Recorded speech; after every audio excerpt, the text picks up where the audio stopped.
What's going on, everybody? It's super late. I told you I was supposed to come yesterday, but I get in super late, so I don't rush to hop on here. I try to watch everything. I try to watch Smackdown, I try to watch Rampage before I come on here and give you an honest review. But before we start this review, us wrestling fans lost another legend.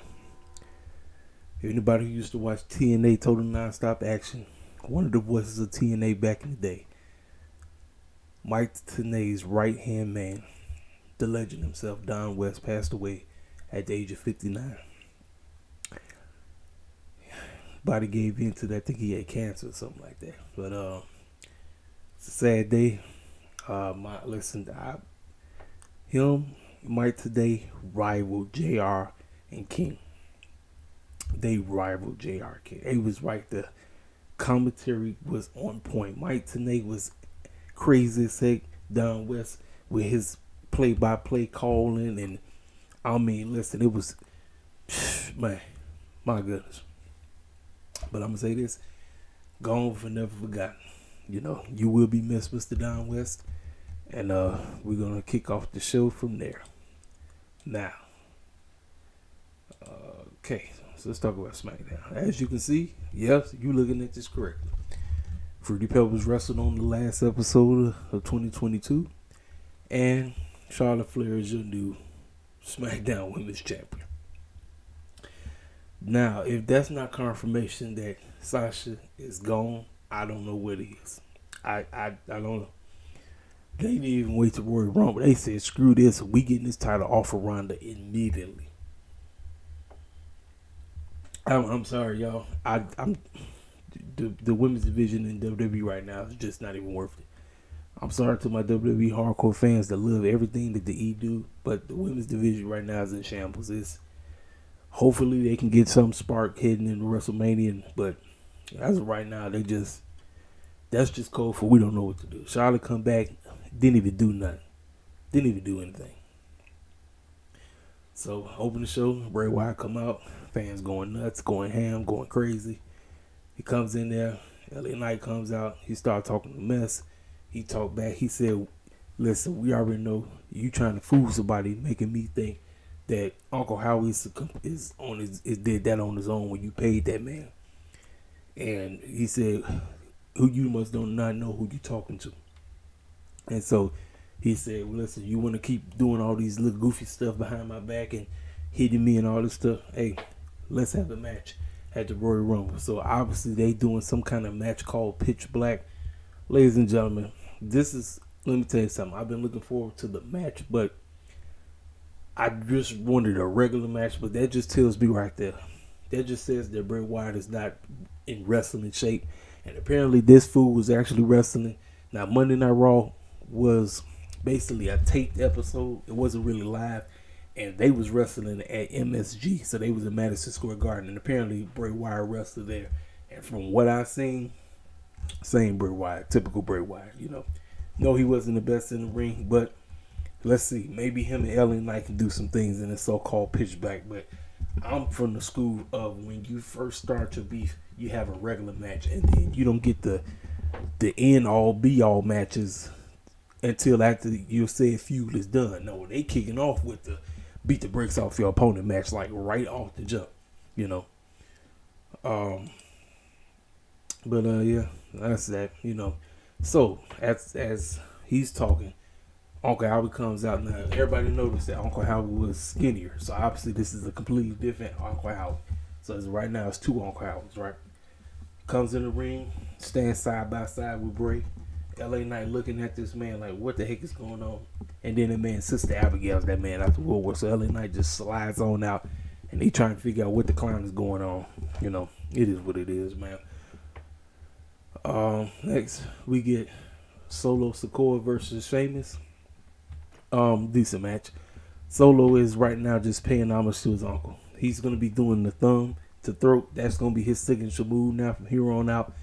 And Sheamus got a couple of licks in, but with the Usos right there and the Brawling Brutes in Sheamus's corner, you already knew what was gonna happen. Solo Sikoa wins. Then that's when they was trying to end Sheamus. They put the doggone chair over his neck.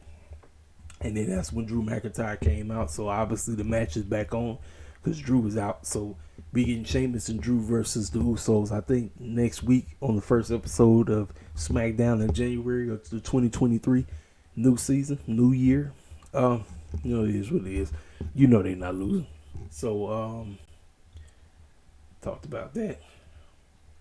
Just talked about this Ronda win against Raquel championship match. It is what it is. Don't care about neither one of these girls.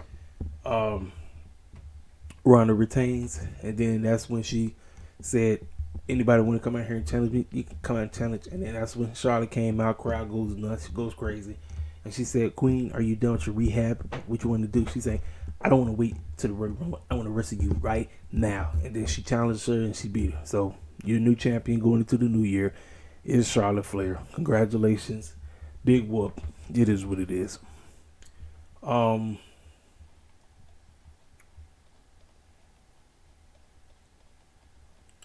So now,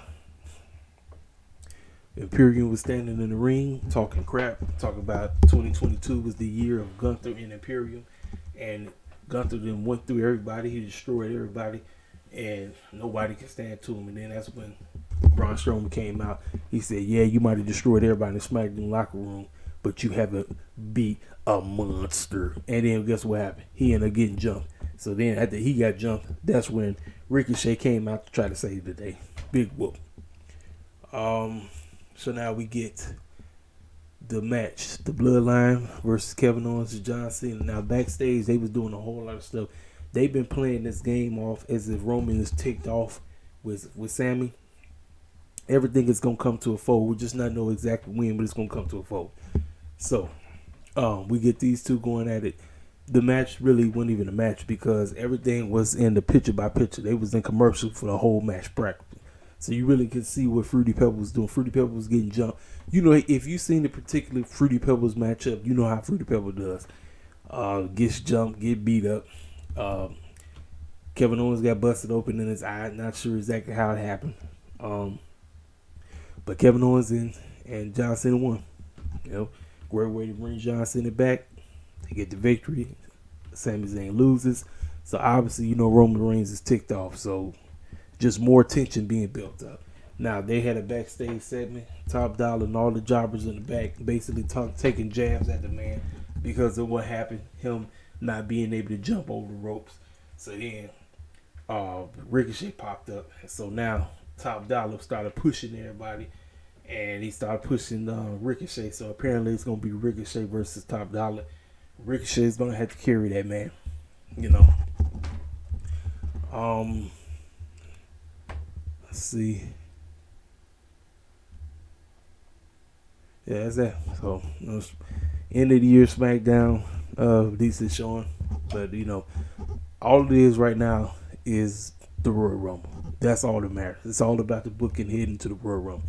December is over. Let's see what Triple H can do, you know. But according to the women's stuff, I'm good. Don't really care about Braun Strowman. Welcome back, Fruity Pebbles. You know, it is what it is. So now, let's talk about Rampage. How was this? It was a pretty solid episode. TK's trying his best to get Cass to care. Now, before we go into this, I'm going to talk about it. Because people will say, well, look at the ratings for Dynamite. It was 876. Yeah, I know. But let me tell you something. At least TK is trying to get people to care. It's up to the fans if they want to tune in or not. You know what I mean? Trust me. I want the ratings to boost up. But as long as TK continues to be consistent with booking great things, the fans are going to come. And it ain't just about bringing new people in or whatever. It's about getting cats to care. How many times do I have to say that? Now, with Rampage, I don't know about Big Show being on commentary. I know he's been shining on Dark.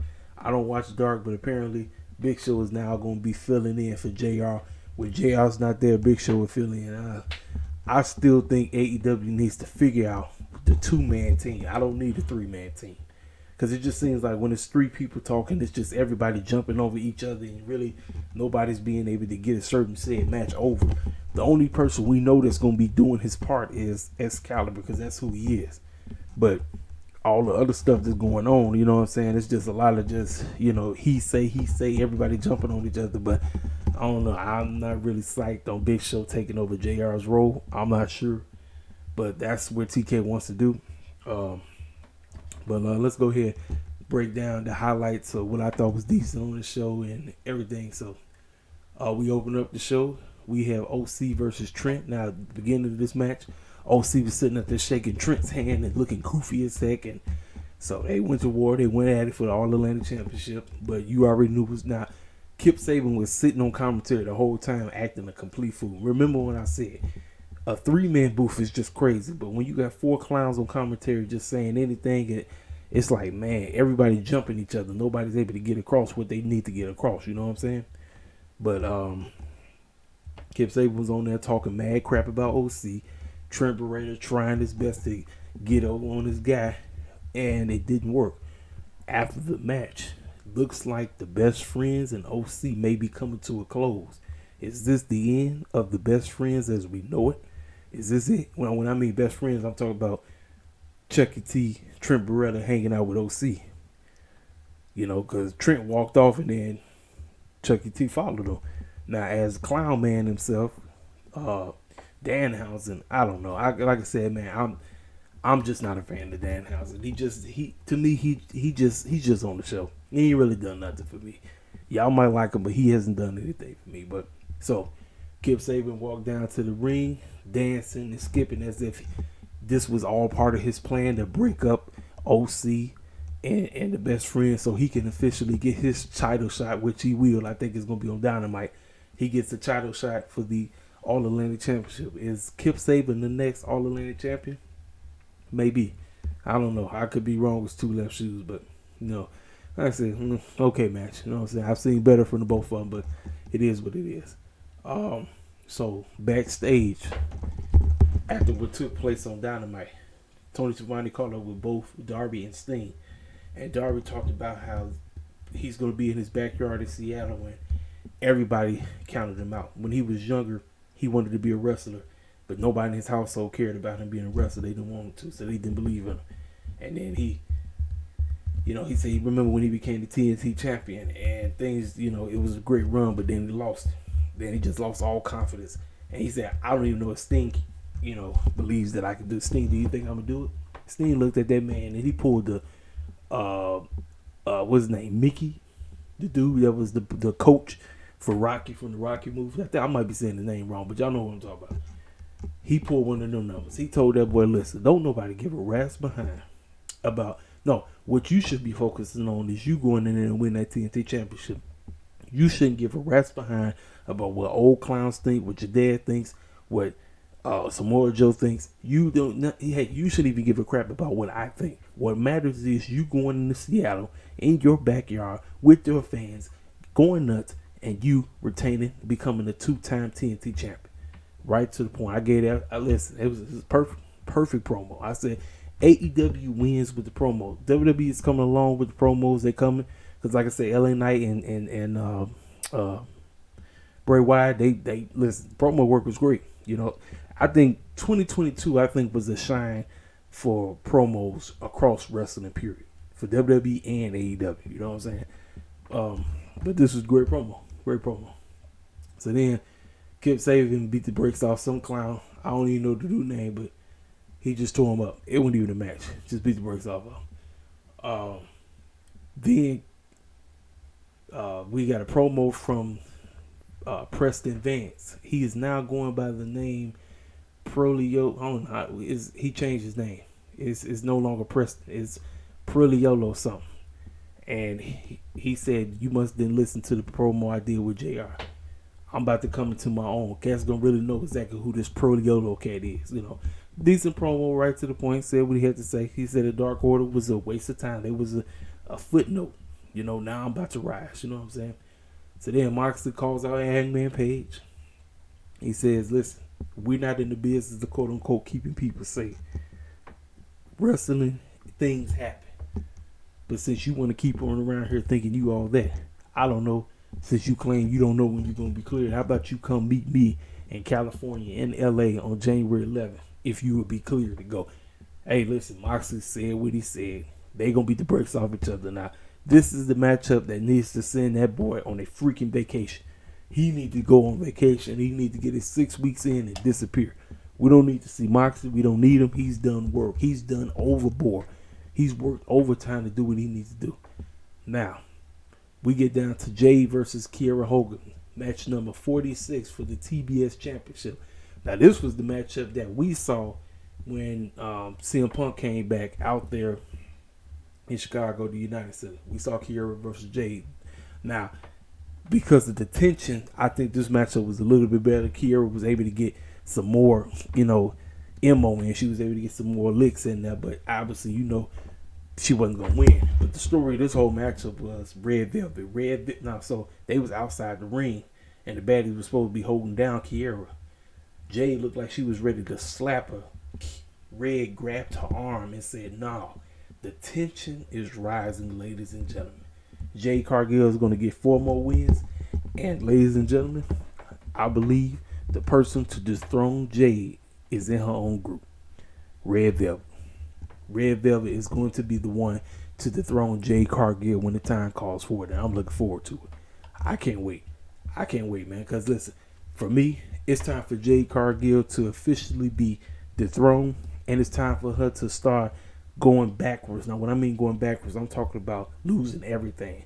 Losing the baddies, losing the championship. She has nothing. She becomes very vulnerable. Now, this is what I would be doing. I would be focusing on my in-ring work. I told you, Jay got everything else. It's about that in-ring work. That's what a lot of people, now listen, white supremacists hate her because of what she looked like. But you want to listen to somebody like me who's going to tell the bold-faced truth. I'm not going to sugarcoat. It's about the progression in ring. You want to be one of the best wrestlers on the planet, you got to be able to wrestle.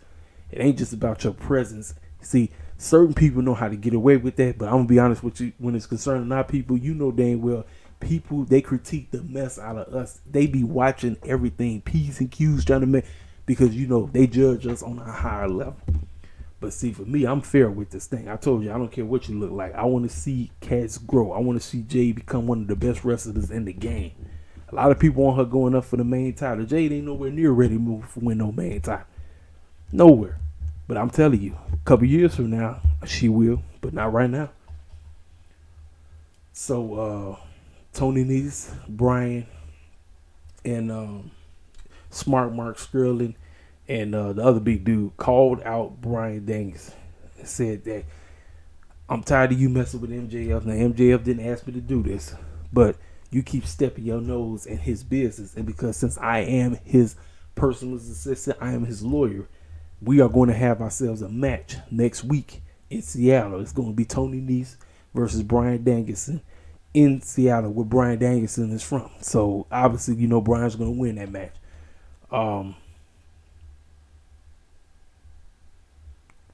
So now we get Shane Swerve Strickland versus Wheeler Yuta. They did the side by side. Wheeler Yuta has cut his piece. He said what he had to say. Shane said what he had to say. Mark Henry said his famous line. You know what it is. It's time for the main event. Wheeler Yuta, Shane Strickland went out there and wrestled it up. They wrestled it up. They did what they had to do. Shane Strickland gets the victory by cheating, by falling on what's the boy name? Stephen Smith. That's his name. That's a black referee name. I finally got his name. I didn't know his name when he was in WWE. I'm just learning his name now. Stephen Smith got knocked. Didn't see it.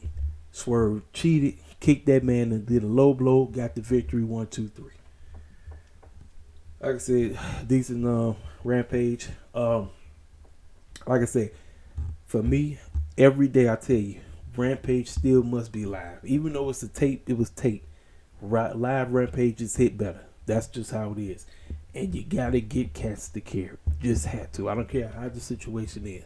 You want the ratings to go up. Are you tired of the ratings hitting close to 1 million, then falling backwards? It's about getting cats to care. That's my explanation. You got to get cats to care. If cats ain't caring, cats gonna turn the TV off. Like, I'm not gonna watch this reject want to be WWE show. No. You know what I'm saying? But me, I'm watching because I cover stuff. You know what I'm saying? So, ladies and gentlemen, as we move forward into 2023, I'm looking forward for this channel to go from 198 to possibly hitting 300 to 400 subscribers. That is my goal moving forward. Now, I had to do a lot of things different about this channel. I'm gonna have to learn how to go live, because live streams is how you build up, your channel.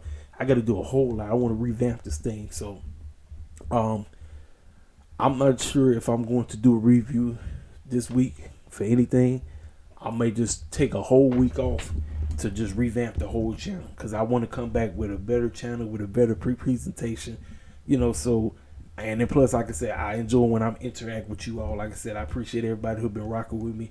Like I said, this has been a 2022 for me, just personally, has been an up and down year on all things, whether it's spiritual, physical, financial, but I thank God that he's allowed me to reach the end of this year.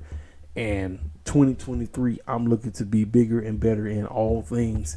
Like I say, whether it's spiritual, physical, financial, it don't matter. I want to grow. I want to, know exactly what I'm here for. And also, too, like I always do, I like to encourage people along the way. So anyway, if you're new to the channel, feel free to subscribe. Hit the like button, share this video all over the place. And I will talk to you cats next year. Happy New Year to each and every one of y'all. Talk to your boy. Holla at me.